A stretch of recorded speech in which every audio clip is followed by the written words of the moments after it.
छूना मत मुझे। अगर तुमने मेरे करीब आने की कोशिश भी की तो मैं अपनी जान दे दूंगी कबीर, लेकिन तुम्हारी इस गंदी छुबन को बर्दाश्त नहीं करूंगी। एक जानवर हो तुम, एक ऐसे दरिंदे जिसे दूसरों की मजबूरियों का तमाशा देखने में मज़ा आता है। कबीर के उस हमेशा सन्नाटे में डूबे रहने वाले विशाल महलनुमा घर की मोटी दीवारों को चीरती हुई दिव्या की यह दर्दनाक और गुस्से से भरी आवाज़ गूंज उठी। दिव्या बंसल, जो चंद घंटों पहले तक एक आज़ाद परिंदा थी, आज जबरदस्ती दिव्या कबीर बन चुकी थी। उसने आईने में अपने माथे पर सजे उस लाल सिंदूर को बेहद घृणा से देखा और अपने भारी शादी के जोड़े को मुट्ठियों में भींचते हुए पीछे खिसकती चली गई। उसकी बड़ी बड़ी आंखें आंसुओं से पूरी तरह लाल हो चुकी थी और वो गुस्से से कांप रही थी। और उसके ठीक सामने खड़ा था इस शहर का सबसे खौफनाक, सबसे ताकतवर और बेरहम माफिया, कबीर। दिव्या ने अपनी आंसुओं से भीगी लाल आंखें कबीर की तरफ उठाई और नफरत से भरे हुए लहजे में चिल्ला कर कहा, तुम्हें क्या लगा कबीर? मेरे परिवार को सड़क पर लाने की धमकी देकर, मेरे बूढ़े पिता की सालों की इज्जत को मिट्टी में मिलाने का डर दिखाकर तुम मुझे इस सोने के पिंजरे में कैद कर लोगे और मैं तुम्हारी गुलाम बन जाऊंगी। मेरी मांग में ये सिंदूर भर कर तुमने मेरा शरीर तो खरीद लिया है, लेकिन मेरा दिल मरते दम तक सिर्फ और सिर्फ तुमसे नफरत करेगा। कबीर अपनी जगह पर किसी पत्थर की मूरत की तरह खड़ा रहा। उसकी उन गहरी काली और ठंडी आंखों में बाहर से कोई भाव नहीं आ रहा था, लेकिन उसके सीने के अंदर एक ऐसा खौफनाक तूफान चल रहा था जो किसी भी पल तबाही ला सकता था। वो दिव्या को अपनी जान से भी ज़्यादा चाहता था। वो उससे बेइंतहा प्यार करता था और उसे इस तरह रोते हुए देखकर उसका खुद का दिल अंदर से कट रहा था, लेकिन वो हालात का मारा था। वो चाह कर भी दिव्या को यह सच कभी नहीं बता सकता था कि उसने यह शादी उसे कैद करने या बर्बाद करने के लिए नहीं, बल्कि उसकी जान बचाने के लिए की है। कबीर ने अपने अंदर के उस उबलते हुए दर्द को बहुत सफाई से छुपाया। उसने अपने पैंट की जेब में हाथ डाले, दिव्या की तरफ 2 कदम आगे बढ़ाया और बहुत ही शांत लेकिन उतनी ही खतरनाक और सख्त आवाज़ में जवाब दिया। उसने कहा, तुम्हारी इस नफरत से मुझे कोई फ़र्क नहीं पड़ता दिव्या। तुम मेरे बारे में क्या सोचती हो, यह मेरी परेशानी नहीं है। सच सिर्फ इतना है कि अब तुम मेरी पत्नी हो और तुम्हारी आखिरी सांस तक तुम इसी घर में रहोगी। यही तुम्हारी किस्मत है और यही तुम्हारी इकलौती सच्चाई। इसे जितनी जल्दी अपने दिमाग में बैठा लोगी, तुम्हारे लिए उतना ही अच्छा होगा। यह कहकर कबीर ने एक आखिरी बार दिव्या के रोते और टूटते हुए चेहरे को देखा। वो वहाँ एक पल भी और रुकता तो शायद खुद को रोक नहीं पाता। उसने अपनी मुट्ठियाँ कसी और बिना कोई बात किए वहाँ से मुड़कर भारी कदमों से बाहर चला गया। कबीर के जाते ही दिव्या की बची खुची हिम्मत भी पूरी तरह जवाब दे गई। वो ठंडे फर्श पर घुटनों के बल गिर पड़ी और अपना चेहरा हाथों में छुपाकर फूट फूट कर रोने लगी। उसे लगता था कि कबीर ने सिर्फ उसके पिता के जमे जमाए बिजनेस और उनकी दौलत पर कब्जा करने के लिए उसकी ज़िंदगी को इस तरह बर्बाद किया है। उसे सच्चाई का कोई अंदाज़ा नहीं था और यही गलतफहमी दिव्या की कबीर से नफरत करने की सबसे बड़ी और ठोस वजह थी। उस रात उस महल में 2 लोग रो रहे थे। एक वो जो नफरत के बोझ तले दब चुकी थी और दूसरा वो जो अपनी मोहब्बत को बचाने के लिए दुनिया की नज़रों में एक दरिंदा बन चुका था। अगली सुबह शादी की होने वाले किसी भी रस्म को दिव्या ने मना कर दिया था और वो गुस्से से कुछ शराब की बोतल ले आई थी। उस रात का अंधेरा बहुत गहरा हो चुका था और बाहर चल रहे भयानक तूफान ने जैसे पूरे शहर को अपनी गिरफ्त में ले रखा था। आसमान में कड़कती बिजली की कान फाड़ देने वाली आवाज़ें कबीर के उस खामोश और बड़े से महलनुमा घर की दीवारों से टकरा रही थी। दिव्या अपने कमरे में ठंडे फर्श पर बैठी हुई थी। उसके आसपास शराब की खाली बोतलें लुढ़क रही थी और पूरे कमरे में शराब की वो तेज महक फैली हुई थी। दिव्या नशे में पूरी तरह से टल्ली हो चुकी थी। उसे समझ ही नहीं आ रहा था कि वो डर से कांप रही है या इस नशे से उसके दिमाग को पूरी तरह से सुन्न कर दिया है। तभी एक बहुत ही खौफनाक बिजली कड़की। दिव्या के मुंह से एक चीख निकली और उसने अपने दोनों हाथों से अपना चेहरा छुपा लिया। कबीर, जो अपने कमरे में बेचैन था, वो दिव्या की चीख सुनते ही खुद को रोक नहीं पाया और झटके से दरवाज़ा खोलकर अंदर आ गया। कबीर ने देखा कि दिव्या फर्श पर दुबक कर बैठी है। कबीर एक ऐसा इंसान था जिसे भावनाएं जताना बिल्कुल नहीं आता था। वो शहर का सबसे बड़ा माफिया था। उसकी आंखों में हमेशा एक ऐसा सन्नाटा रहता था जो किसी की भी जान निकाल दे। उसे प्यार, फिक्र या दर्द जताना नहीं आता था। वो बस चुपचाप आगे बढ़ा और उसने बिना एक भी शब्द कहे दिव्या को फर्श से उठाया और अपनी मजबूत बाहों के घेरे में ले लिया। दिव्या इस वक्त नशे में इतनी धूत थी कि उसे कबीर का वो खौफनाक माफिया वाला रूप याद ही नहीं रहा। पहले तो वो उसे देखकर थोड़ा डरी, लेकिन फिर शराब के असर ने उसकी भारी हिचकिचाहट को ख़त्म कर दिया। दिव्या ने कबीर की आंखों में देखा और अचानक उसके होठों पर एक बहुत ही अजीब और बेफिक्र सी मुस्कान आ गई। दिव्या ने कबीर के सीने पर उंगली मारते हुए अपनी लड़खड़ाती हुई आवाज़ में कहा कि तुम हमेशा इतना सड़ा हुआ मुंह क्यों बनाकर रखते हो कबीर? कभी तो मुस्कुरा लिया करो, वरना एक दिन तुम्हारा चेहरा ऐसे ही पत्थर का बन जाएगा। कबीर बिल्कुल खामोश रहा। वो बस अपनी गहरी और ठंडी आंखों से दिव्या के उस नशे में डूबे हुए चेहरे को देख रहा था। तभी एक और तेज बिजली कड़की और दिव्या की वो हंसी अचानक खौफ में बदल गई। वो डर के मारे पूरी तरह सिकुड़ गई और उसने कबीर की शर्ट को अपनी मुट्ठियों में बहुत कसकर जकड़ लिया। उसका चेहरा कबीर के चौड़े सीने में छुपा हुआ था और उसकी तेज और गर्म सांसें कबीर के शरीर को अंदर तक जला रही थी। कुछ पलों बाद जब तूफान की आवाज़ थोड़ी कम हुई तो दिव्या ने अपना सिर ऊपर उठाया। उसकी नशे से भरी लाल और आधी झुकी हुई आंखें सीधा कबीर की उन काली और गहरी आंखों से जा टकराई। दिव्या कुछ पल तक बस उसे घूरती रही और फिर अपने हाथ को बहुत ही धीरे से कबीर के चेहरे की तरफ बढ़ाते हुए बोली कि तुम्हारी आंखें बहुत खूबसूरत है कबीर, इनमें इतना सन्नाटा क्यों है? कबीर का पूरा शरीर दिव्या के इस अचानक हुए स्पर्श से जैसे सून पड़ गया। वो पीछे हटना चाहता था, लेकिन दिव्या का नशा उसे कुछ और ही करने पर मजबूर कर रहा था। दिव्या ने अपना सिर ना में हिलाया और अपने ही शब्दों को काटते हुए फिर से कहा कि नहीं नहीं, सिर्फ आंखें ही नहीं, तुम्हारे ये गाल भी बहुत अच्छे हैं। यह कहते ही दिव्या ने बिना कोई झिझक दिखाए अपने नरम होठ कबीर के उस सख्त और खुरदरे गाल पर रख दिए। कबीर की सांसें जैसे वहीं अटक गई। उसे समझ नहीं आया कि वो क्या करे। इससे पहले कि कबीर कुछ बोल पाता, दिव्या ने उसके गाल से अपने होठ हटाए और बहुत ही धीरे से उसकी दोनों आंखों पर एक एक हल्का सा किस कर दिया और फिर वो मुस्कुराते हुए नीचे आई और उसने कबीर की नाक पर भी एक प्यारा सा किस कर दिया।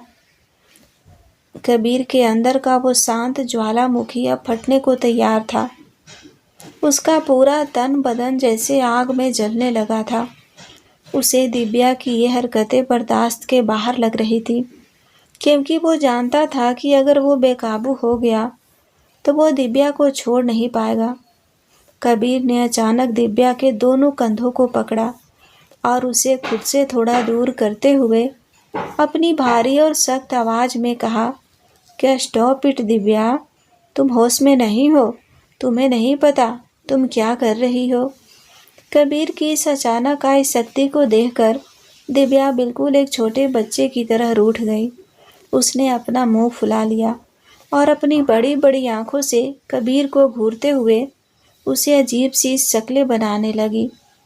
कबीर जो हमेशा इतना कठोर रहता था, दिव्या की इस बचकानी हरकत को देखकर अंदर ही अंदर पसीज गया। उसने अपनी आवाज़ को थोड़ा नरम किया और उसे शांत करने की कोशिश करने लगा, लेकिन दिव्या कहाँ मानने वाली थी। दिव्या ने मुंह फुलाए हुए ही शर्त रखी और कहा कि तुमने मुझे डांटा है, अब मैं तभी मानूंगी जब तुम मुझे मनाओगे, और मुझे मनाना है तो मेरे गाल पर किस करो, वरना मैं तुमसे कभी बात नहीं करूंगी। कबीर के सब्र का बांध अब पूरी तरह से टूट चुका था। वो पिछले कई मिनटों से अपनी धड़कनों को काबू में रखने की जो नाकाम कोशिश कर रहा था, वो दिव्या की इस एक बात ने पूरी तरह से उड़ा कर रख दी। उसका दिमाग अब काम करना बंद कर चुका था और उसके अंदर का वो जुनूनी मर्द पूरी तरह से हावी हो गया। कबीर ने दिव्या के चेहरे को अपने दोनों बड़े और मजबूत हाथों में जकड़ लिया। उसने दिव्या के गालों पर नहीं, बल्कि सीधा उसके होठों पर अपने होठ रख दिए।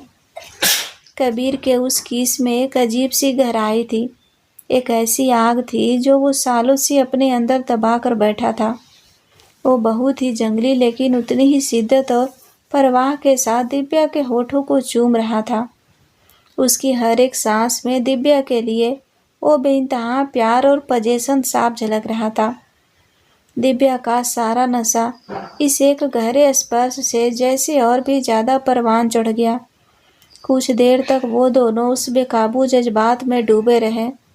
फिर दिव्या ने खुद को कबीर से थोड़ा पीछे किया। उसकी सांसें बहुत तेज चल रही थी और वो कबीर की आंखों में देखते हुए एक बहुत ही नशीली और शैतानी मुस्कान के साथ बोली कि अब मेरी बारी है, अब मैं करूँगी। कबीर कुछ समझ पाता उससे पहले ही दिव्या ने आगे बढ़कर कबीर के होठों को चूम लिया। उसने कबीर के होठों पर एक हल्का सा बाइट किया और फिर उसकी नाक को चूमते हुए बहुत ही धीरे धीरे नीचे उसकी गर्दन की तरफ बढ़ने लगी।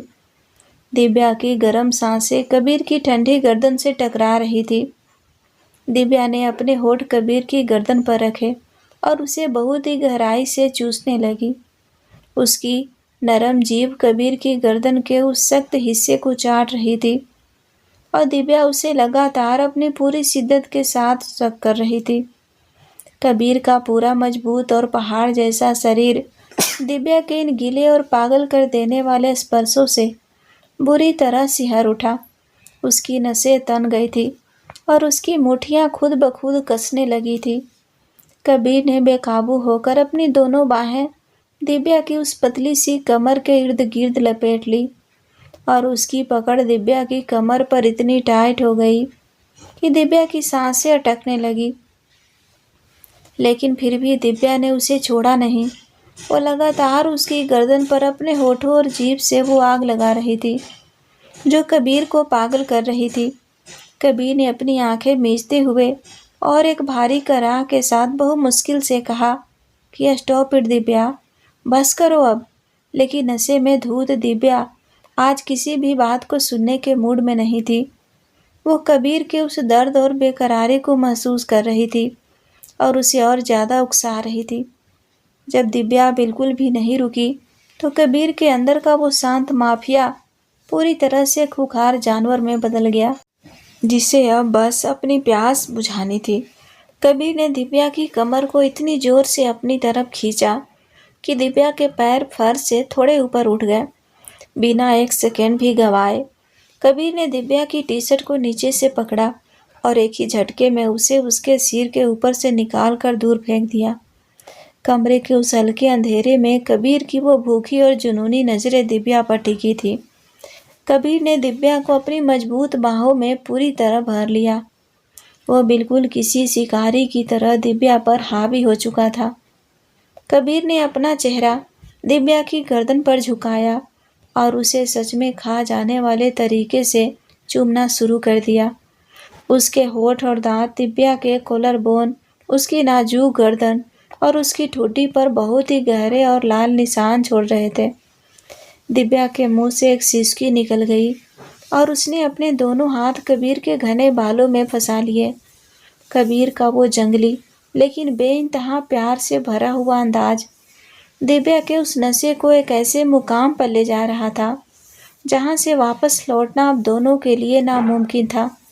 तूफान का वो शोर अब उन दोनों की तेज धड़कनों और सांसों के शोर के आगे बिल्कुल फीका पड़ चुका था। उस रात उस खामोश और ठंडे इंसान ने अपनी सारी दीवारें गिरा दी थी और वो दोनों एक ऐसी आग में जल रहे थे जिसे अब सिर्फ एक दूसरे का जिस्म और वो गहरा प्यार ही शांत कर सकता था।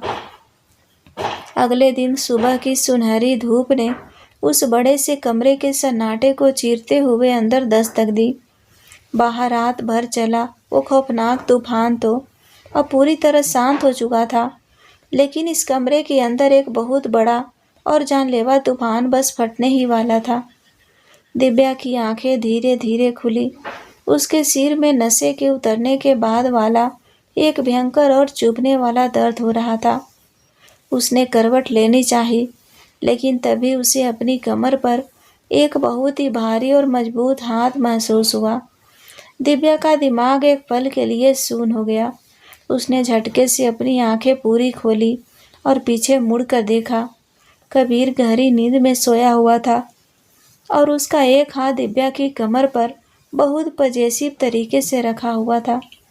कमरे के फर्श पर उनके कपड़े इधर उधर बिखरे पड़े थे। अगले ही सेकंड रात की वो सारी धुंधली यादें दिव्या के दिमाग में किसी तेज फिल्म की तरह घूमने लगी। उसका कबीर को चूमना, कबीर का वो बेकाबू हो जाना, वो हर एक स्पर्श, सब कुछ उसे याद आ गया। दिव्या की सांसें एकदम से तेज हो गई। उसे खुद से, अपने शरीर से और सामने सो रहे उस इंसान से इतनी भयंकर घिन आने लगी कि उसका दम घुटने लगा। उसने पूरी ताकत लगाकर कबीर के हाथ को झटके से अपने ऊपर से हटाया और पीछे खिसकते हुए बेड से नीचे उतर गई। उसने तुरंत पास पड़ी एक चादर को उठाया और खुद को पूरी तरह से उसमें लपेट लिया। इस अचानक हुए झटके से कबीर की भी नींद टूट गई। उसने अपनी आंखें मलते हुए बेड पर उठकर बैठा। वह कुछ कहने ही वाला था कि तभी उसकी नज़र सामने खड़ी दिव्या पर पड़ी। दिव्या की आंखें गुस्से, आंसू और नफरत से लाल हो चुकी थी। वो इस तरह कांप रही थी जैसे सामने किसी इंसान को नहीं बल्कि किसी दरिंदे को देख रही हो। कबीर ने अपनी भारी और नींद से भरी आवाज़ में आगे बढ़ते हुए कहा, क्या हुआ दिव्या, तुम वहाँ नीचे क्यों खड़ी हो?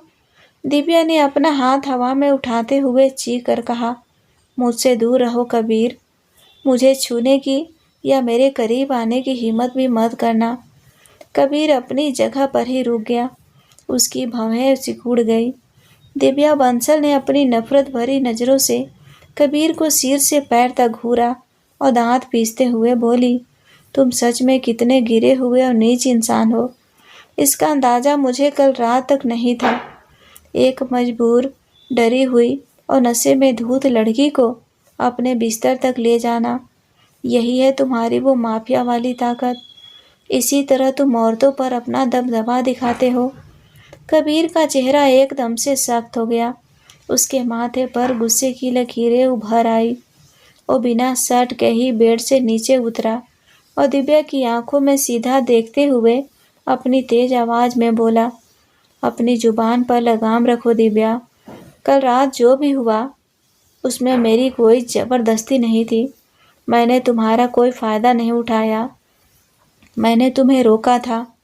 मैंने तुमसे कहा था कि तुम होश में नहीं हो। तुम खुद मेरे करीब आई थी। तुम मेरे गले लगकर रो रही थी। दिव्या ने एक बहुत ही कड़वी और दर्द भरी हंसी हंसी। उसके गालों पर आंसू बहने लगे थे। हाँ बिल्कुल, मैं तुम्हारे करीब आई थी, दिव्या ने चीखते हुए जवाब दिया, क्योंकि मुझे उस वक्त तूफान से बहुत डर लग रहा था। मुझे उस वक्त एक इंसान के सहारे की ज़रूरत थी और बेवकूफ़ थी मैं, जो मुझे लगा कि तुम्हारे अंदर शायद कोई इंसान जिंदा होगा, लेकिन मैं गलत थी। तुम बस एक जानवर हो कबीर, एक भूखे भेड़िए जो बस शिकार करना और फ़ायदा उठाना जानता है। कबीर ने अपना जबड़ा कस लिया। उसके हाथों की मुठ्ठियां तन गई थी। दिव्या रुकी नहीं। वो अपने दिल का सारा जहर बाहर निकाल रही थी। उसने कबीर की आंखों में घूरते हुए कहा, तुमने मेरी मजबूरी, मेरे डर और मेरे उस नशे को अपनी हवस मिटाने का जरिया बना लिया। तुम चाहते तो मुझे खुद से दूर कर सकते थे। तुम चाहते तो मुझे सोने के लिए छोड़ सकते थे, लेकिन नहीं। तुम जैसे सड़क छाप गुंडे के पास भला इतना ज़मीर कहाँ से आएगा। हवस और सड़क छाप गुंडा, ये शब्द सुनकर कबीर के सीने में जैसे किसी ने खंजर घोंप दिया हो। वो इंसान जो दिव्या से बेइंतहा पागलों की तरह मोहब्बत करता था, आज उसी मोहब्बत को हवस का नाम दिया जा रहा था। कबीर ने अपना मुंह खोला ताकि वो दिव्या को बता सके कि कल रात उसने खुद को क्यों नहीं रोका। वो बताना चाहता था कि वो उससे कितना प्यार करता है। वो बताना चाहता था कि कल रात उसके लिए कोई खेल नहीं था, लेकिन कबीर के होठ चाह कर भी नहीं खुल पाए। वो खामोश रह गया, क्योंकि अगर वो आज अपने प्यार का इजहार कर देता तो दिव्या उससे उसके परिवार, उसके पिता और उस जबरदस्ती की शादी के सवाल पूछने लगती, और कबीर उसे उसके सगे चाचा की वो खौफनाक सच्चाई अभी नहीं बता सकता था। कबीर की ये खामोशी, उसका यह बेबस सन्नाटा दिव्या की नज़रों में कबीर का गुनाह और भी पक्का कर रहा था। कबीर को इस तरह चुप देखकर दिव्या ने बहुत ही तीखा ताना मारा। चुप क्यों हो गए मिस्टर माफिया? जवाब दो मुझे। नहीं है न कोई जवाब, क्योंकि तुम भी जानते हो कि तुम अंदर से कितने खोखले और घटिया हो। दिव्या ने अपने बिखरे हुए कपड़े जमीन से उठाए और बाथरूम की तरफ मुड़ने से पहले कबीर को पलट कर एक ऐसी नज़र से देखा जिसमें सिर्फ और सिर्फ नफरत थी। कबीर, दिव्या ने अपनी आवाज़ को बिल्कुल ठंडा और जानलेवा बनाते हुए कहा, तुमने धोखे से मेरे पिता का बिजनेस छीना, मेरी ज़िंदगी छीनी, और कल रात तुमने मेरी बची खुची इज्जत भी छीन ली। लेकिन एक बात बहुत अच्छे से अपने दिमाग में बैठा लेना, तुमने कल रात सिर्फ इस शरीर को छुआ है। मेरी रूह, मेरी असली दुनिया तक तुम जैसी गंदगी कभी नहीं पहुंच पाएगी। मैं कल भी तुमसे नफ़रत करती थी, लेकिन आज मेरी वो नफ़रत 1000 गुना बढ़ चुकी है। मैं तुम्हें कभी माफ़ नहीं करूँगी। बिना एक पल रुके दिव्या धड़धड़ाते हुए बाथरूम में गई और उसने ज़ोर से दरवाज़ा अंदर से बंद कर लिया। कबीर उसी जगह पर बिना हिले खड़ा रहा। दिव्या के वो कड़वे शब्द उसके दिमाग में हथौड़े की तरह बज रहे थे। उसने अपनी लाल और गुस्से से भरी आंखों से पास रखी कांच की एक छोटी टेबल को देखा और एक जोरदार लात मारकर उसे पूरी तरह से चकनाचूर कर दिया। कांच के टुकड़े पूरे फर्श पर बिखर गए और एक टुकड़ा कबीर के पैर में भी लग गया, लेकिन उसे उस खून या दर्द का कोई एहसास नहीं था। वो बस उस बंद दरवाजे को घूर रहा था। उसे आज बहुत गहराई से यह एहसास हो गया था कि कल रात जो दूरियां मिटने का उसे भ्रम हुआ था, असल में उस एक रात ने दिव्या को उससे इतनी दूर कर दिया था कि अब शायद वो उसे कभी वापस नहीं पा सकेगा। उस खौफनाक और कमज़ोर रात के बाद दिव्या के अंदर का इंसान जैसे पूरी तरह से मर चुका था। अब उस महल नुमा घर की दीवारें उसे सच में किसी काल कोठरी जैसी लगने लगी थी, जहां हर पल उसका दम घुटता था। उसने शीशे के सामने खड़े होकर अपनी सूजी हुई लाल आंखों को देखा और अपने आप से एक बहुत ही पक्का वादा किया। उसने तय कर लिया था कि चाहे उसकी जान ही क्यों न चली जाए, लेकिन वो अब इस पिंजरे में एक पल भी और नहीं रहेगी। उसे कबीर से, उसकी उस झूठी और डरावनी मोहब्बत से और इस नफ़रत भरी कैद से हमेशा के लिए आज़ादी चाहिए थी। लेकिन दिव्या बहुत अच्छे से जानती थी कि कबीर कोई आम इंसान नहीं है। वो शहर का सबसे खूंखार और ताकतवर माफिया है। अगर वो बस अपना सूटकेस उठाकर भागने की बेवकूफ़ी करेगी तो कबीर के आदमी उसे पाताल से भी ढूंढ निकालेंगे और फिर उसकी ज़िंदगी सच में बदतर हो जाएगी। कबीर की कैद से हमेशा के लिए बचने का सिर्फ एक ही पुख्ता रास्ता था, मौत। पर दिव्या मरना नहीं चाहती थी, वो जीना चाहती थी, एक आज़ाद और बेफिक्र जिंदगी। इसीलिए उसने अपनी आज़ादी के लिए एक बहुत ही चालाक, पक्की और रोंगटे खड़े कर देने वाली साजिश रची, अपनी मौत का झूठा नाटक। करीब 10 दिन बाद कबीर को एक बहु जरूरी अंडरवर्ल्ड्स की डील के लिए शहर से बाहर जाना पड़ा। दिव्या के लिए यह मौका किसी वरदान से कम नहीं था। रात के करीब 1 बज रहे थे। पूरा शहर गहरी नींद के आगोश में था और हवेली के बाहर सन्नाटा पसरा था। दिव्या ने चुपके से हवेली के पिछले गैराज से अपनी कार निकाली और बिना किसी गार्ड की नज़र में आए तेज रफ्तार में वहां से निकल गई। वो कार भगाते हुए मुंबई के बिल्कुल बाहरी इलाके में पहुंच गई, जहां एक बहुत ही गहरी और खौफनाक खाई थी। उस खाई के सैकड़ों फीट नीचे एक बहुत ही तेज बहाव वाली नदी बहती थी, जिसका पानी बड़ी बड़ी चट्टानों से टकराकर डरावनी आवाज़ें पैदा कर रहा था। दिव्या ने कार को बिल्कुल खाई के किनारे लाकर रोक दिया। उसने गहरी सांस ली। उसके हाथ डर और घबराहट से कांप रहे थे। उसने अपने गले से वो भारी मंगलसूत्र निकाला, जो उसके लिए किसी फांसी के फंदे से कम नहीं था, और अपनी उंगली से वह हीरे की अंगूठी भी निकाल दी, जिसे कबीर ने उसे जबरदस्ती पहनाया था। उसने उन दोनों चीज़ों को कार की ड्राइविंग सीट पर बहुत ही सलीके से रख दिया। पुलिस और कबीर जैसे चालाक इंसान की आंखों में धूल झोंकना इतना आसान नहीं था। इसीलिए दिव्या ने अपने बैग से एक छोटा सा चाकू निकाला और बिना पलक झपकाए अपनी कलाई के पास से गहरा कट लगा लिया। खून की तेज धार बह निकली। उसने अपने हाथ का वो ताज़ा खून कार के स्टीयरिंग व्हील, दरवाजे और सीट पर अच्छे से गिरा दिया, ताकि देखने वाले को और पुलिस की फोरेंसिक टीम को यही लगे कि कार बहुत ही भयंकर तरीके से बेकाबू होकर एक्सीडेंट का शिकार हुई है और ड्राइवर बुरी तरह घायल था। अपना काम पूरा करने के बाद दिव्या ने कार का दरवाज़ा खुला छोड़ा, कार को न्यूट्रल गियर में डाला और बाहर से अपनी पूरी ताकत लगाकर कार को खाई की तरफ धक्का दे दिया। कार तेजी से लुढ़कते हुए नीचे गई और एक बहुत ही जोरदार धमाके के साथ उस गहरी और उफनती हुई नदी में समा गई।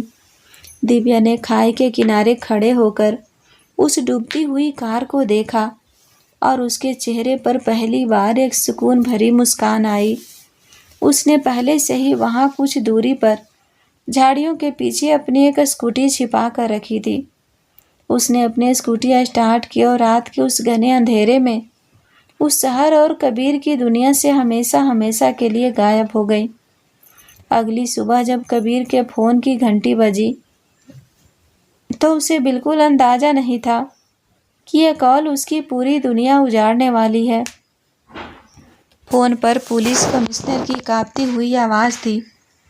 दिव्या की कार खाई में गिरने की खबर सुनते ही कबीर के हाथ से फ़ोन छूटकर ज़मीन पर गिर गया। उसके पैरों तले ज़मीन खिसक गई और सांसें जैसे सीने में ही अटक गई। कबीर पागलों की तरह अपनी गाड़ी भगाते हुए उस खाई के पास पहुंचा। वहां पुलिस की गाड़ियां, एम्बुलेंस और गोताखोरों की पूरी टीम मौजूद थी। तेज हवाएं चल रही थी, लेकिन कबीर को उस हवा या वहां खड़ी भीड़ का कोई एहसास नहीं था। उसकी आंखें पागलों की तरह सिर्फ दिव्या को ढूंढ रही थी।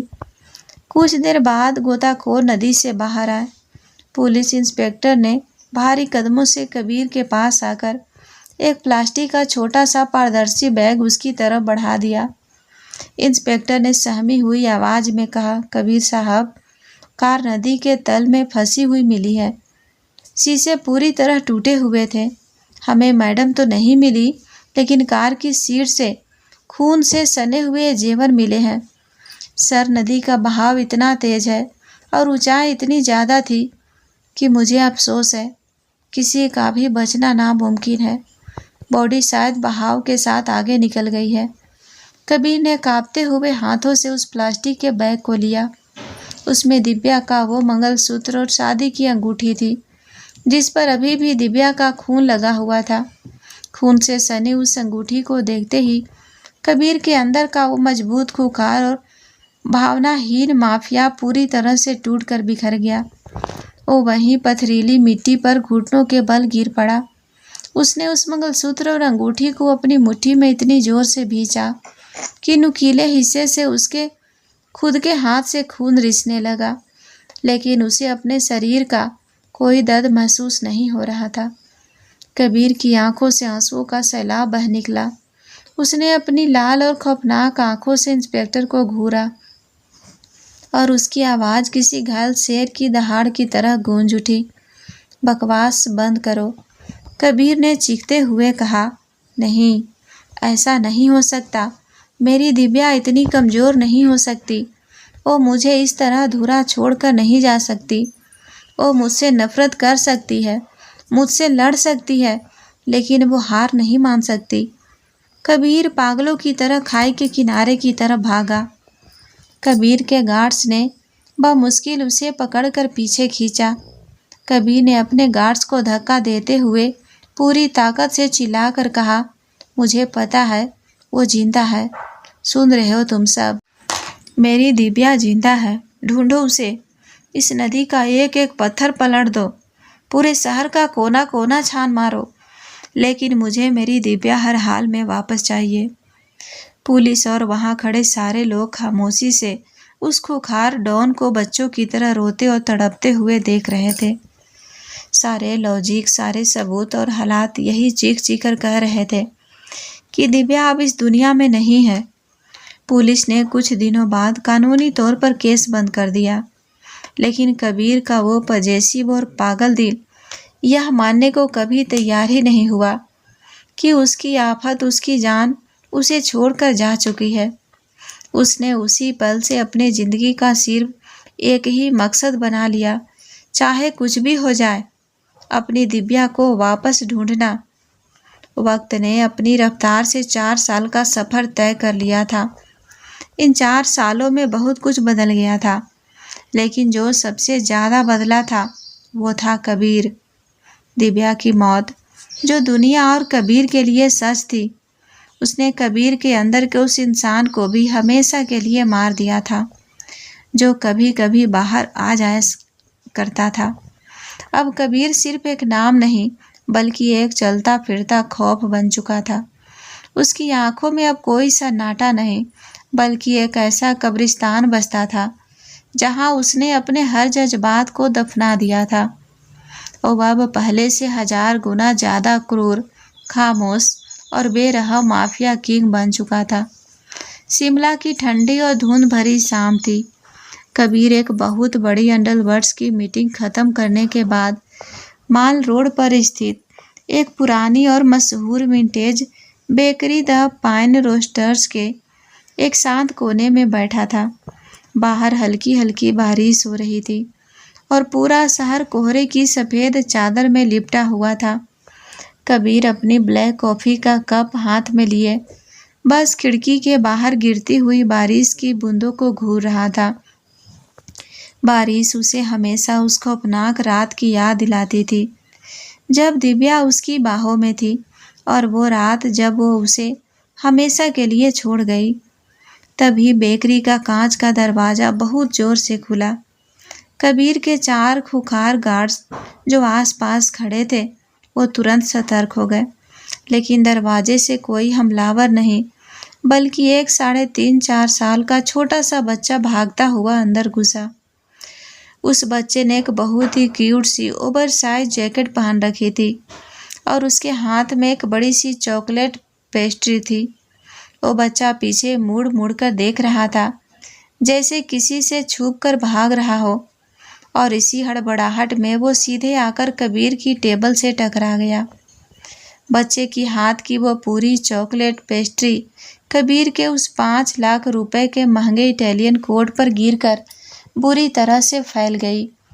कबीर के गार्ड्स ने पलक झपकते ही अपनी गन्स निकाल ली और उस बच्चे की तरफ बढ़ने लगे।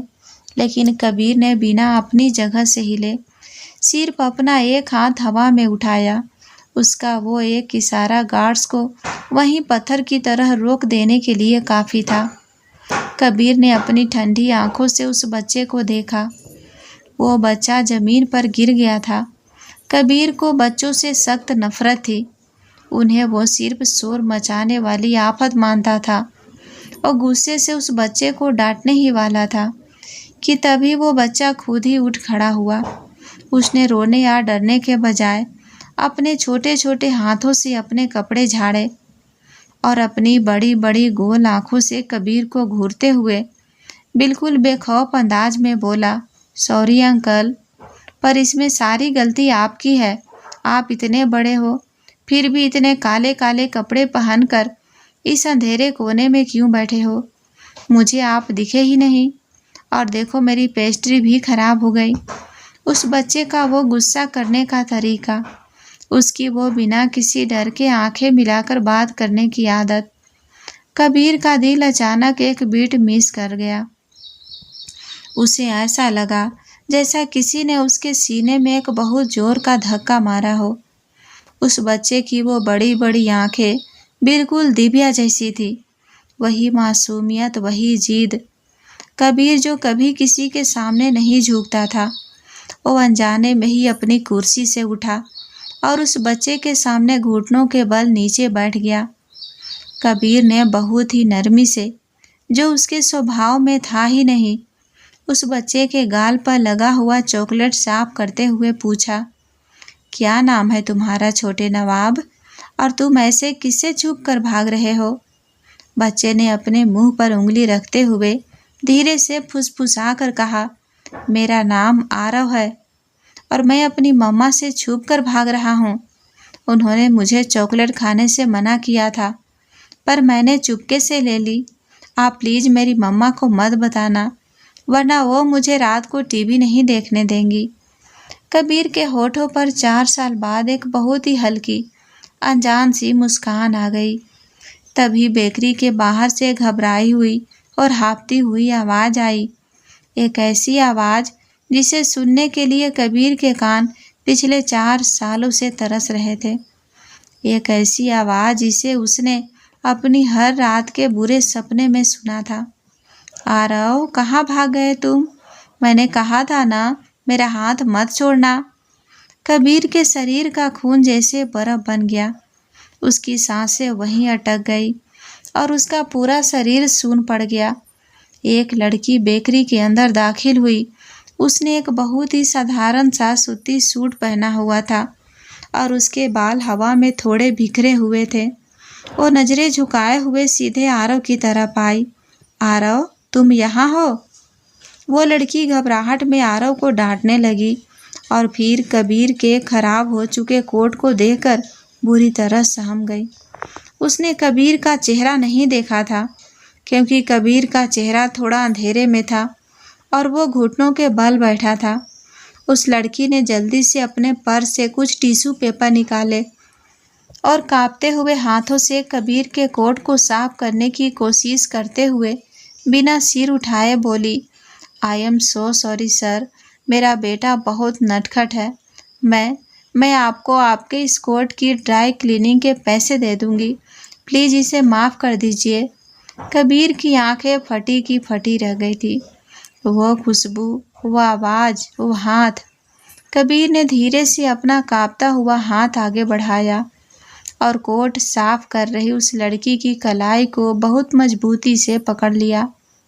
कलाई पर वो जाना पहचाना, वो सख्त और पजेसिव स्पर्श महसूस होते ही उस लड़की के पूरे शरीर में करंट सा दौड़ गया। उसके हाथ से टिश्यू पेपर नीचे गिर गया। उसने झटके से अपना सिर ऊपर उठाया और कबीर की आंखों में देखा। वक्त जैसे वहीं रुक गया। बेकरी का शोर, बाहर की बारिश, सब कुछ एकदम से म्यूट हो गया। सामने दिव्या खड़ी थी, वही दिव्या जिसके नाम का वो पिछले 4 सालों से रोज मातम मनाता था। दिव्या के चेहरे का रंग बिल्कुल सफ़ेद पड़ गया। उसकी आंखों में मौत का खौफ साफ नजर आ रहा था। उसके होठ बुरी तरह कांपने लगे कबीर? दिव्या के मुंह से यह नाम एक सिसकी की तरह निकला। बिना एक भी सेकेंड गवाए दिव्या ने पूरी ताकत लगाकर अपना हाथ कबीर की पकड़ से छुड़ाया, आरव को अपनी गोद में उठाया और पागलों की तरह बेकरी से बाहर शिमला की उन कोहरे से भरी सड़कों पर उल्टी दिशा में भागने लगी। कबीर कुछ सेकेंड तक तो बस अपनी जगह पर ही जमा रहा। उसे यकीन ही नहीं हो रहा था कि जो वो देख रहा है वो सच है या उसका कोई भ्रम।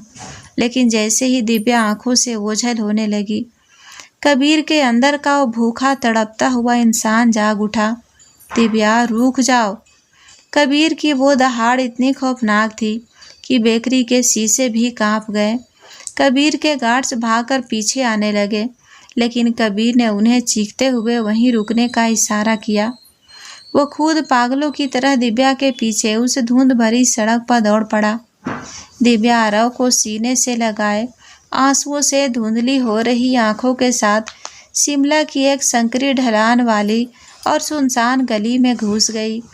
लेकिन वो एक माफिया की रफ्तार से कैसे बच सकती थी? कबीर ने सिर्फ कुछ ही पलों में उसे गली के एक अंधेरे कोने में पकड़ लिया। कबीर ने दिव्या को बहुत जोर से खींचा और उसे दीवार से सटा दिया। कबीर के दोनों मजबूत हाथ दिव्या के सिर के दोनों तरफ उस ठंडी ईंटों वाली दीवार पर टिके थे, जिससे दिव्या के भागने का कोई रास्ता नहीं बचा था। आरव डर के मारे रोने लगा था। दिव्या ने आरव को अपने पीछे छुपाया और अपने दोनों हाथ जोड़कर कबीर के सामने फूट फूट कर रोते हुए गिड़गिड़ाने लगी। मुझे छोड़ दो कबीर, प्लीज़। मेरे बेटे को कुछ मत करना। तुम मुझे मारना चाहते हो ना, मुझे मार दो, लेकिन इसे जाने दो। मैंने तुम्हारी वो गंदी दुनिया, तुम्हारा वो पैसा सब कुछ छोड़ दिया था। फिर तुम यहाँ मेरी जान लेने क्यों आ गए? कबीर की आंखों से आज आंसुओं का सैलाब टूट पड़ा था।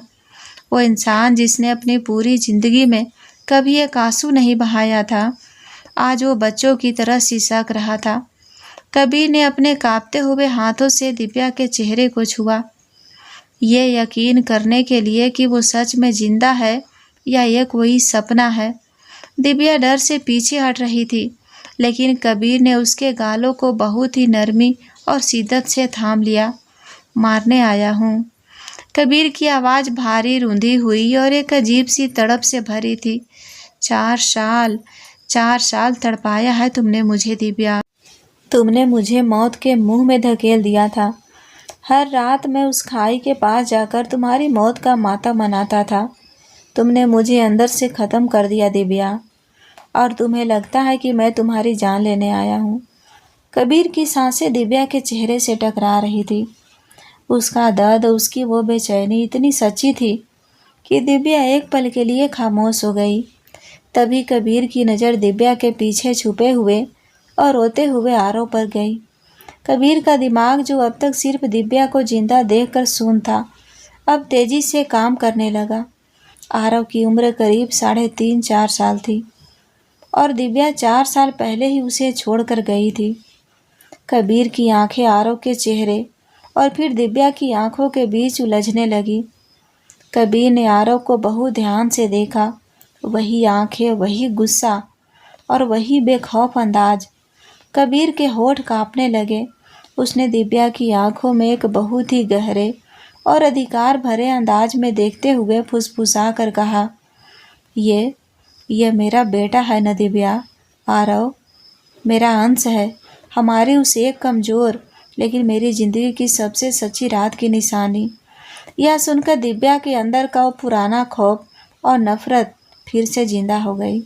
उसने कबीर के हाथों को झटके से अपने चेहरे से हटाया और अपनी पूरी ताकत से कबीर को पीछे धकेलते हुए चीख कर बोली, नहीं, यह मेरा बेटा है कबीर, सिर्फ और सिर्फ मेरा, तुम्हारा इससे कोई रिश्ता नहीं है। दिव्या ने आरव को कसकर अपने सीने से लगा लिया, जैसे कोई शेरनी अपने बच्चे को बचा रही हो। तुम एक कातिल हो, एक खुखार माफिया जिसने मेरे परिवार को तबाह कर दिया, मेरे पिता को बर्बाद कर दिया। मैं अपने इस मासूम बच्चे को तुम्हारी उस खून और खौफ से भरी गंदी दुनिया का हिस्सा कभी नहीं बनने दूंगी। तुम हमारे लिए मर चुके हो कबीर, और हम तुम्हारे लिए। कबीर उसी दीवार के पास खड़ा रहा। उसे दिव्या की उन नफरत भरी बातों से अब दर्द नहीं, बल्कि एक अजीब सा सुकून मिल रहा था, क्योंकि वो नफरत करने वाली दिव्या अब उसके सामने जिंदा खड़ी थी, और उसके पास उसका अपना एक परिवार था, उसका अपना खून था। कबीर ने अपने आंसुओं को पोंछा, और उसकी आंखों में अब वो पुराना पजेसीब और कुछ भी पा लेने वाला जुनूनी माफिया फिर से लौट आया। वो दिव्या को अब किसी भी कीमत पर खुद से दूर नहीं जाने दे सकता था, चाहे इसके लिए उसे पूरी दुनिया से या खुद दिव्या से ही क्यों न लड़ना पड़े। कबीर उसी दीवार के सहारे खड़ा रहा। दिव्या की वो नफरत भरी बातें, उसका वो चिल्लाना कबीर के सीने में खंजर की तरह उतर रहा था। लेकिन इससे पहले कि कबीर उसे कोई जवाब देता या अपनी बेगुनाही का कोई सबूत पेश करता, अचानक उस सुनसान और धुंध भरी गली के दोनों तरफ से दो काले रंग की एसयूवी गाड़ियां आकर रुकी। गाड़ियों के टायर बहुत तेज आवाज के साथ सड़क पर घिसे। गाड़ियों के दरवाजे खुले और उनमें से करीब 8-10 खूंखार गुंडे बाहर निकले। उनके हाथों में तेज धार वाले हथियार और लोडेड गन्स थी। दिव्या ने जैसे ही उन गुंडे को देखा, उसके गले में जैसे सांस ही अटक गई।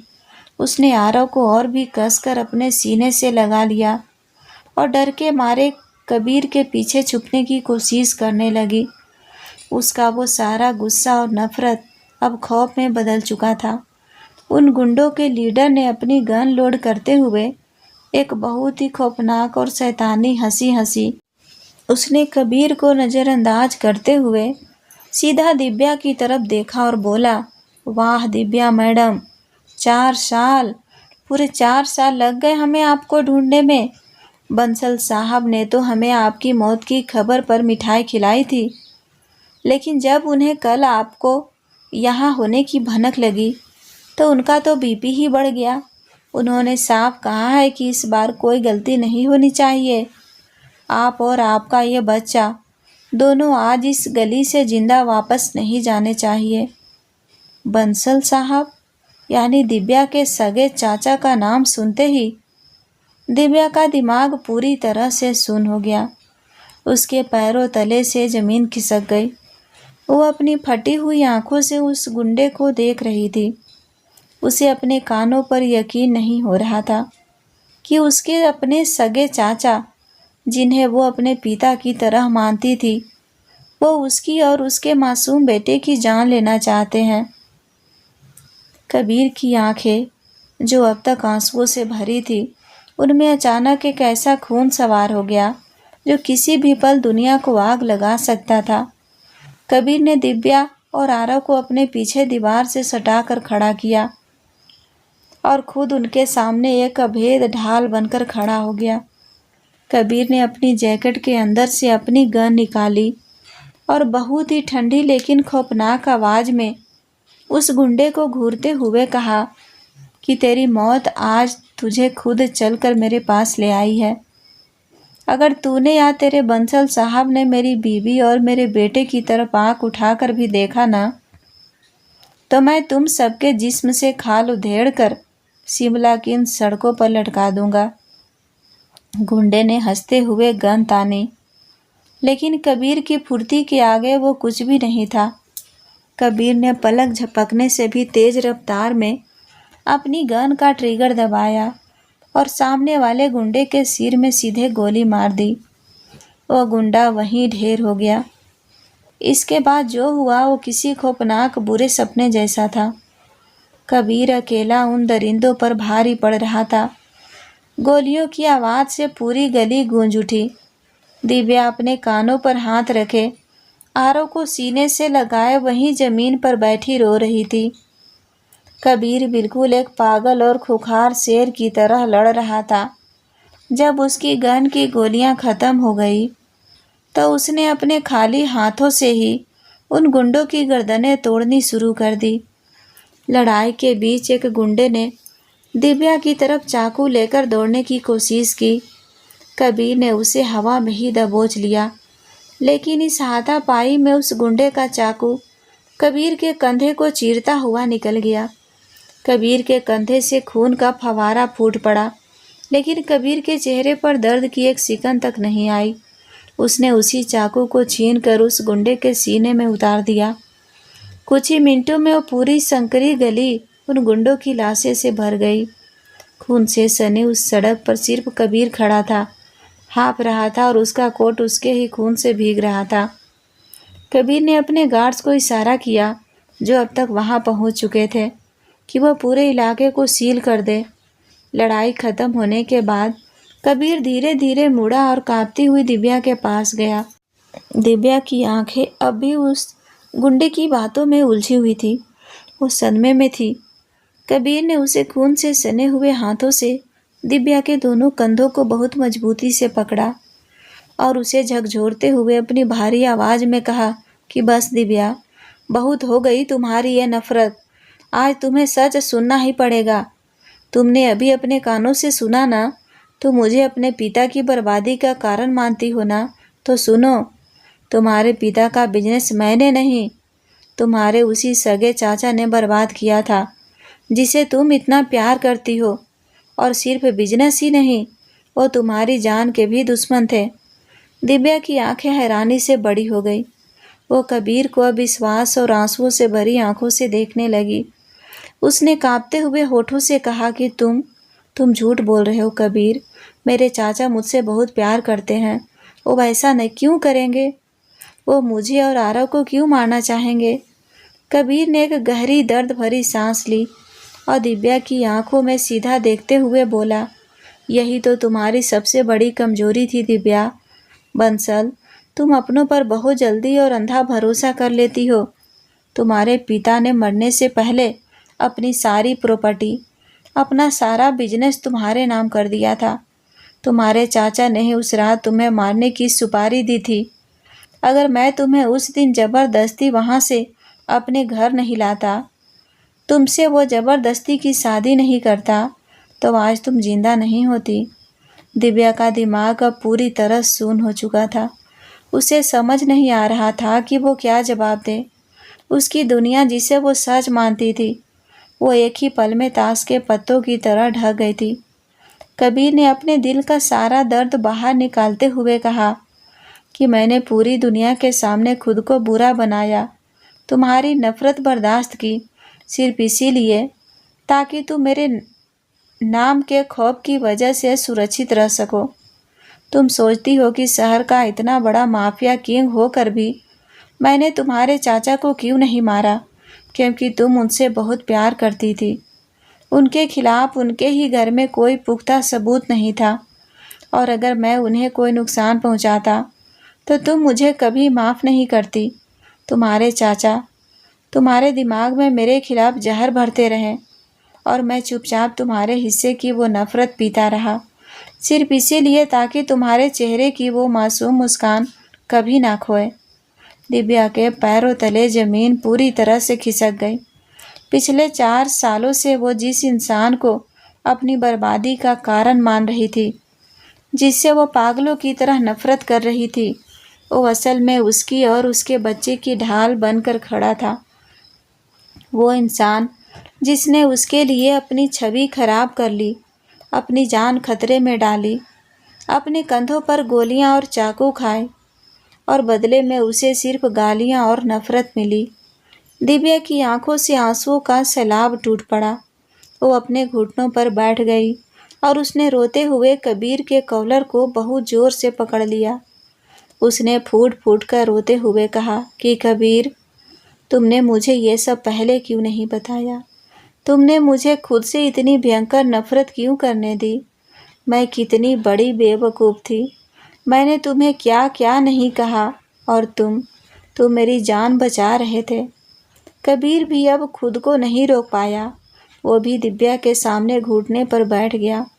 उसने बहुत ही नरमी से दिव्या के चेहरे को अपने हाथों में लिया और उसके माथे को बहुत ही गहराई और प्यार से चूमते हुए कहा, क्योंकि मैं तुम्हें टूटने नहीं देना चाहता था दिव्या।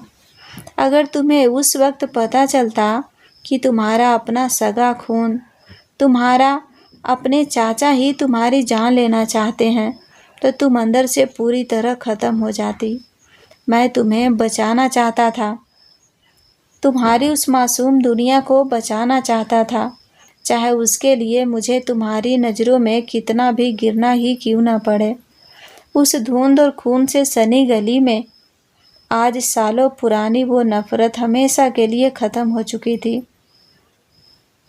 दिव्या ने कबीर के सीने से लगकर ऐसे रोना शुरू किया जैसे वो अपने सारे गुनाहों की माफ़ी मांग रही हो, और कबीर ने उसे अपनी बाहों में ऐसे समेट लिया जैसे उसे उसकी खोई हुई जन्नत वापस मिल गई हो।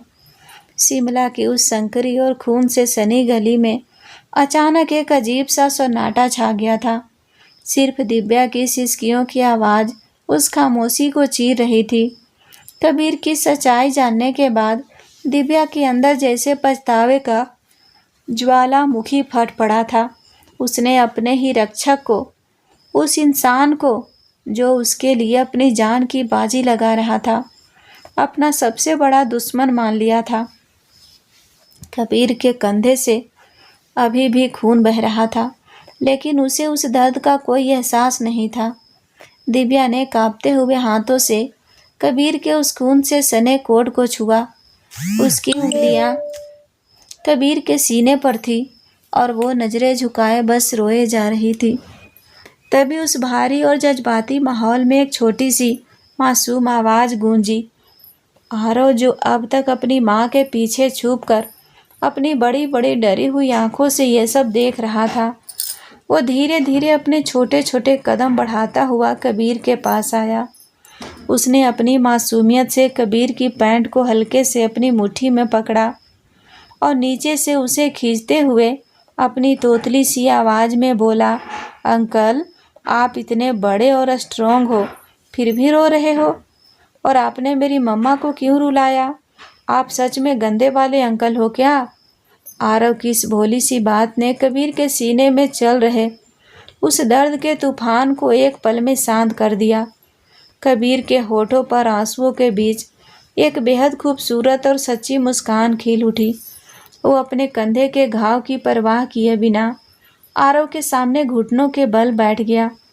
कबीर ने बहुत ही नरमी से आरव के छोटे छोटे हाथों को अपने बड़े हाथों में लिया और अपनी रूंधी हुई लेकिन प्यार से भरी आवाज़ में कहा, नहीं मेरे बच्चे, मैं गंदा अंकल नहीं हूँ और तुम्हारी मम्मा दुख से नहीं रो रही।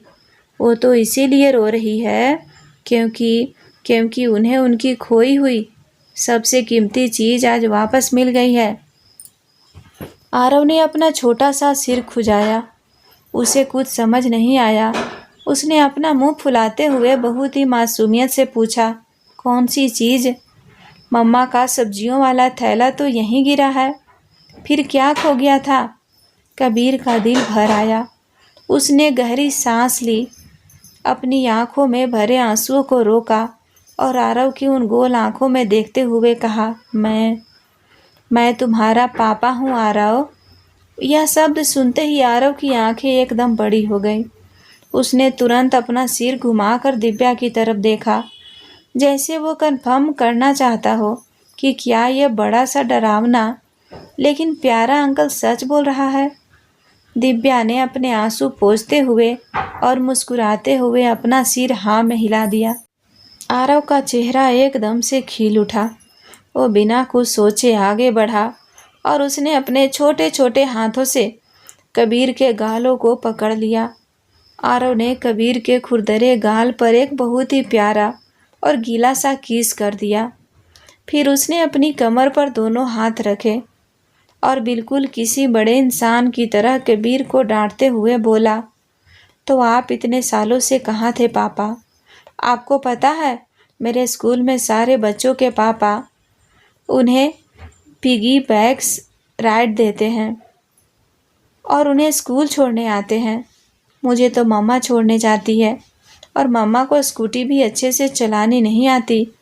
कल ही उन्होंने स्कूटी एक आंटी से टकरा दी थी। आप कभी मुझे स्कूल क्यों नहीं छोड़ने आए? आरव की इस क्यूट सी शिकायत और मासूम सी डांट को सुनकर कबीर अपनी हंसी नहीं रोक पाया। 4 साल बाद वो इतनी खुलकर और दिल से हंसा था। दिव्या भी आंसुओं के बीच खिलखिला उठी। कबीर ने आरव को अपने सीने से लगा लिया और उसके बालों को चूमते हुए कहा, आई एम सॉरी मेरा बच्चा।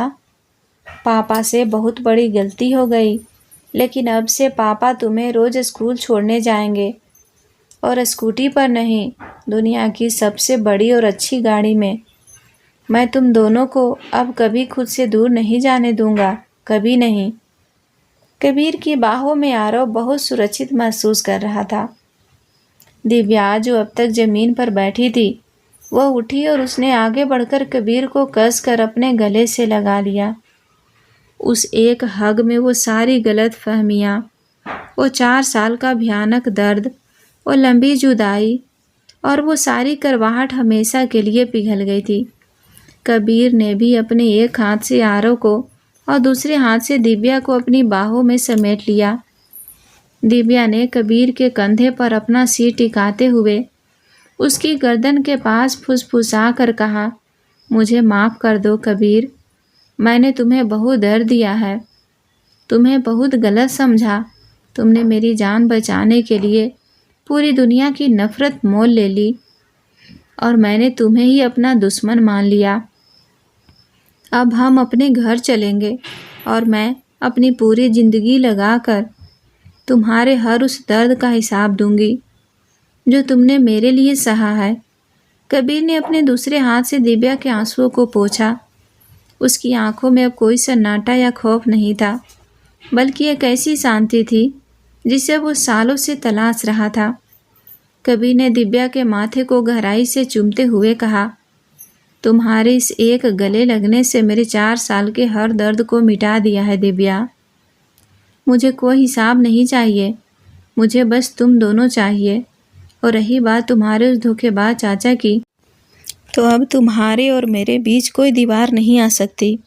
उनके गुनाहों का हिसाब मैं बहुत अच्छे से और अपने तरीके से करूँगा। उन्हें पता चलना चाहिए कि कबीर की दुनिया पर हाथ डालने का अंजाम क्या होता है। लेकिन उस खौफनाक एनकाउंटर के बाद कबीर के कंधे से खून लगातार बह रहा था, लेकिन उस दर्द का कबीर के चेहरे पर कोई नामो निशान नहीं था, क्योंकि उसकी बाहों में उसकी पूरी दुनिया दिव्या और आरव सुरक्षित थे। लेकिन दिव्या की नज़र जैसे ही कबीर के खून से लथपथ कंधे पर पड़ी, उसकी आंखें डर से चौड़ी हो गई। उसने घबराते हुए कबीर का हाथ पकड़ा और रोते हुए कहा, कबीर, तुम्हारा खून, तुम्हें बहुत गहरी चोट लगी है, हमें अभी के अभी अस्पताल चलना होगा, तुम्हारा खून रुक नहीं रहा है। कबीर ने बहुत ही नरमी से दिव्या के चेहरे को छुआ और मुस्कुराते हुए कहा कि मुझे कुछ नहीं हुआ है दिव्या, ये तो बस एक खरोच है। तुम दोनों मिल गए, मेरा सारा दर्द वैसे ही ख़त्म हो गया। लेकिन दिव्या कहाँ सुनने वाली थी। उसने तुरंत कबीर के गार्ड्स को चिल्लाकर गाड़ियाँ निकालने का हुक्म दिया। आज कबीर के खुखार गार्ड्स भी हैरान थे, क्योंकि जो माफिया डॉन किसी की नहीं सुनता था, वो आज अपनी बीवी की डांट सुनकर चुपचाप एक शरीफ बच्चे की तरह गाड़ी में बैठ गया।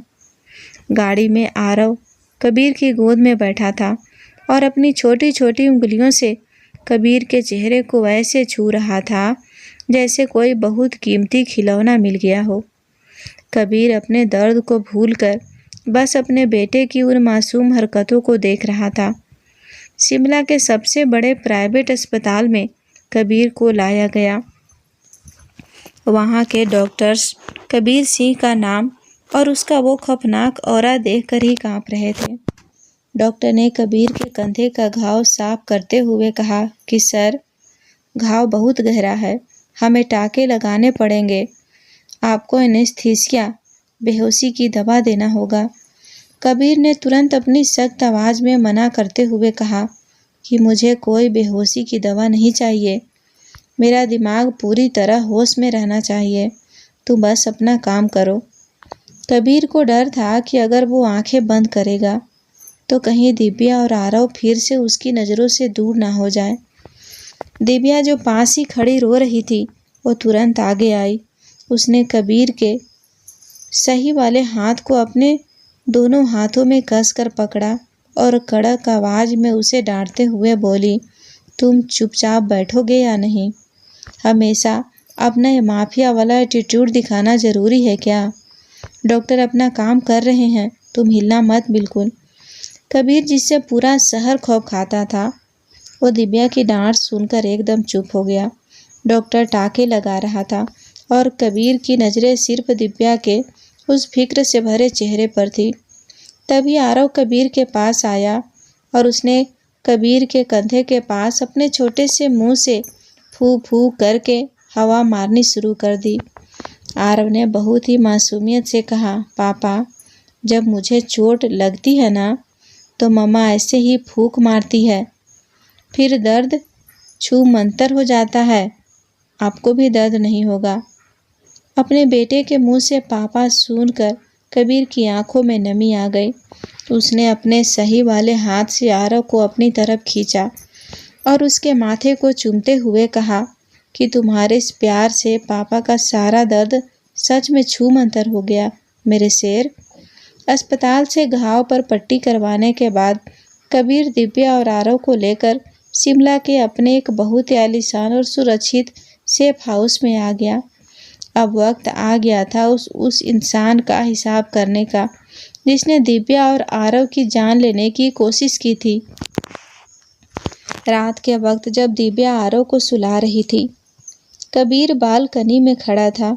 उसने अपने राइट हैंड कबीर गार्ड्स को फ़ोन लगाया। उसकी आवाज़ में अब प्यार नहीं बल्कि मौत का वो सन्नाटा था जिसके लिए वो अंडरवर्ल्ड्स में जाना जाता था।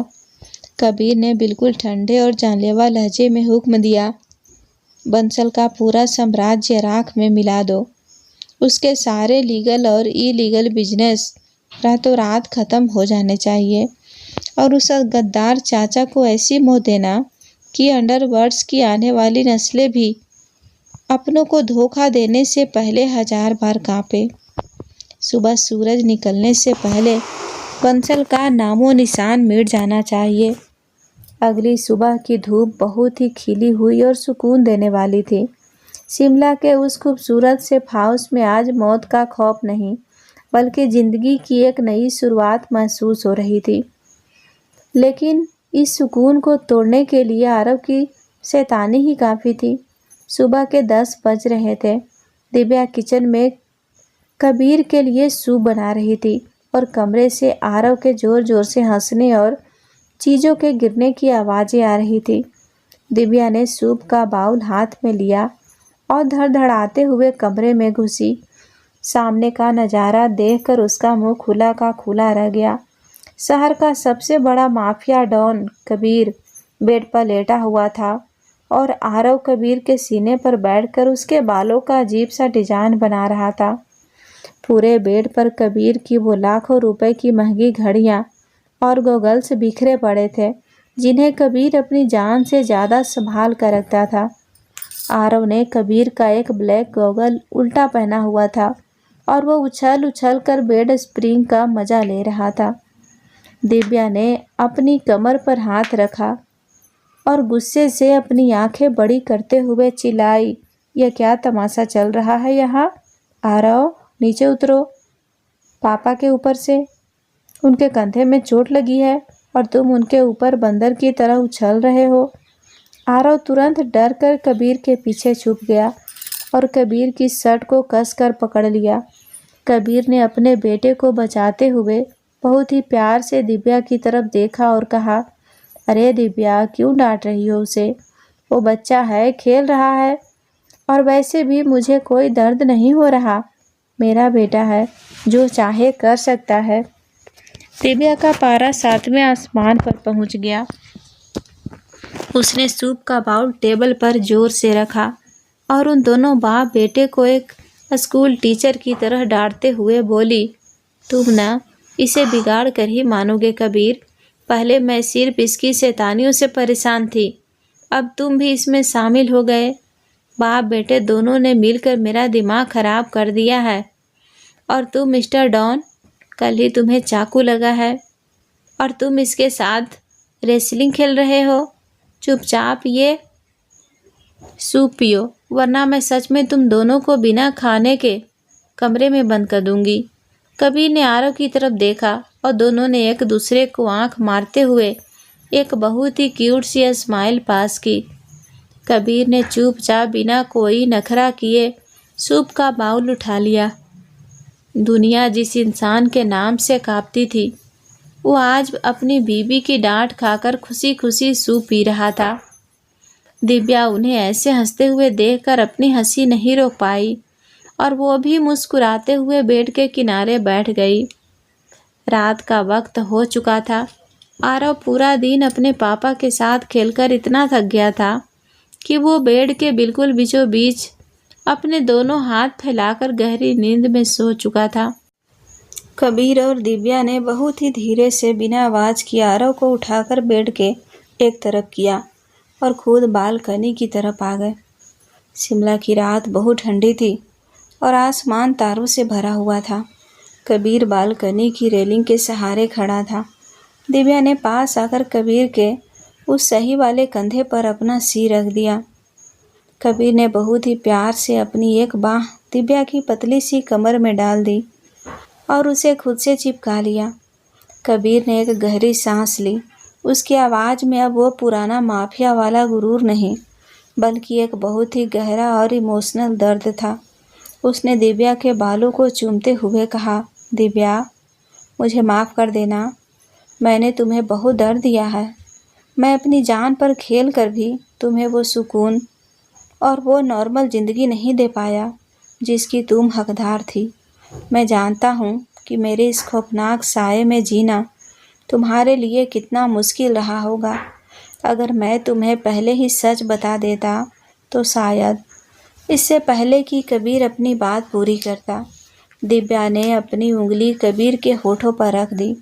उसने अपना सिर उठाया और कबीर की उन गहरी नशीली आंखों में सीधा देखते हुए बहुत ही प्यार से कहा, बस कबीर, अब कोई पुराना दर्द नहीं, कोई बीता हुआ कल नहीं।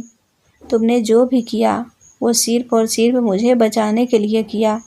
मेरा ये रक्षक, मेरा एक खामोश आशिक दुनिया के लिए कोई भी खुखार माफिया हो, लेकिन मेरे लिए तुम सिर्फ मेरे कबीर हो और मुझे तुम्हारी इस दुनिया से अब कोई डर नहीं लगता, क्योंकि मैं जानती हूँ कि जहाँ तुम हो वहाँ मुझ पर आँच भी नहीं आ सकती।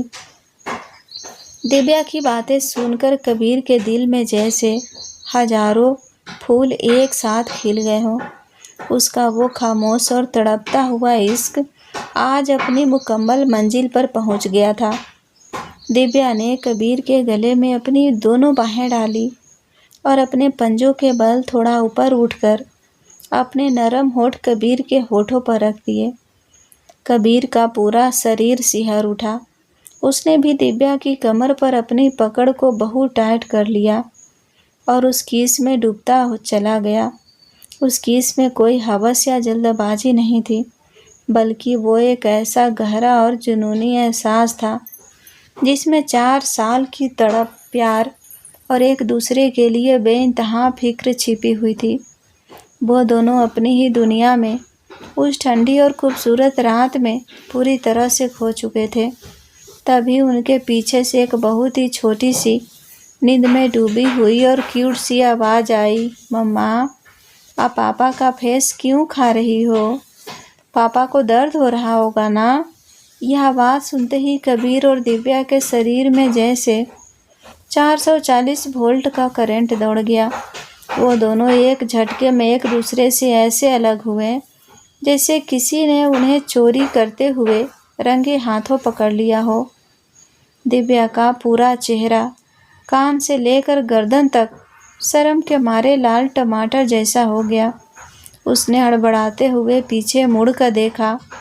आरव बालकनी के दरवाजे के पास खड़ा था। वो अपनी छोटी छोटी आंखों को अपने हाथों से मल रहा था और उसका चेहरा बहुत ही मासूम लग रहा था। दिव्या ने बुरी तरह हकलाते हुए और अपने बाल ठीक करते हुए कहा, अरे नहीं आरव बच्चा, मैं तो बस पापा की आंख में कुछ चला गया था तो मैं वो निकाल रही थी। आरव ने अपनी आंखें सिकुड़ी और बिल्कुल किसी डिटेक्टिव की तरह देखते हुए अपनी तोतली आवाज़ में बोला, पर मम्मा, आँख में से कचरा तो फूंक मार कर निकालते हैं ना। आप तो पापा के होठों को चबा रही थी। आप सच में बहुत गंदी हो मम्मा, मैं पापा को बचा लूँगा। यह कहकर आरव भागता हुआ आया और उसने कबीर की टांगों को कसकर पकड़ लिया, जैसे वो कबीर को दिव्या से बचा रहा हो। दिव्या ने शर्म के मारे अपना चेहरा अपने दोनों हाथों से छुपा लिया। उसका मन कर रहा था कि वो अभी वहीं ज़मीन फटे और उसमें समा जाए। वहीं दूसरी तरफ कबीर, जो अपनी ज़िंदगी में कभी ज़ोर से नहीं हंसा था, वो आज अपनी बीवी की हालत और अपने बेटे की यह मासूम सी शिकायत सुनकर इतने ज़ोर से खिलखिला कर हंसा कि उसकी हंसी ही गूंज शिमला की उन वादियों में फैल गई। कबीर ने हंसते हुए अपने दर्द की परवाह किए बिना आरव को गोद में उठा लिया और दूसरे हाथ से दिव्या को अपनी तरफ खींच लिया। कबीर ने आरव के गाल को चूमते हुए मुस्कुरा कर कहा, हाँ मेरा शेर, तूने बिल्कुल सही कहा। तेरी मम्मा बहुत शैतान हो गई है। अब हम दोनों मिलकर इन्हें सजा देंगे। दिव्या ने कबीर के सीने पर हल्का सा मुक्का मारा और मुस्कुराते हुए कबीर के कंधे पर अपना सिर टिका दिया। उस रात शिमला के उस खूबसूरत घर में कोई खौफ, कोई साजिश या कोई नफरत नहीं थी। वहाँ था तो बस एक बाप की खिलखिलाती हुई हंसी, एक माँ का शर्माता हुआ चेहरा और एक छोटे से बच्चे की वो मासूमियत जिसने इस खुखार माफिया की अंधेरी दुनिया को प्यार और सुकून की सबसे खूबसूरत रोशनी से भर दिया था। उनका वो टूटा हुआ परिवार आज हमेशा हमेशा के लिए एक हो चुका था और कबीर की वो दर्द भरी खामोशी अब एक मुकम्मल इश्क की सबसे हसीन दास्तान बन चुकी थी। दोस्तों, आपको यह कहानी कैसी लगी कमेंट करके ज़रूर बताएं और ऐसे ही रोमांटिक और मज़ेदार कहानियाँ देखने के लिए हमारे चैनल को सब्सक्राइब अवश्य कर लें। धन्यवाद।